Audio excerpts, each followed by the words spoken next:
Hi guys! Let me introduce myself in every version of me. One woman, 6 roles. Number 1, as a student. So almost 2 years na nga ako na-enrolled at ito yung time na pagsasubmit ako ng mga files na kailangan isubmit nga. And ito na nga kahit busy, study first pa rin. At kailangan pa rin i-meet ang mga deadlines. And number 2, as a vlogger or content creator. Mula sa paggawa ng script, shoot, edit, upload, paulit-ulit yan. Pero sobrang fulfilling pag may nanonood at nagbe-message na, "Ate, thank you po, nakatulong sa akin yan. Worth it ang puyat." At number 3 naman, as a housewife. Hindi lang nagluluto, pero talagang naglilinis naman ha.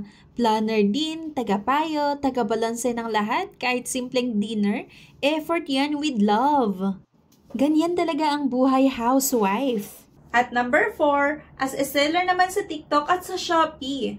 TikTok seller by day, Shopee packer by night. Laban para sa sales at good reviews.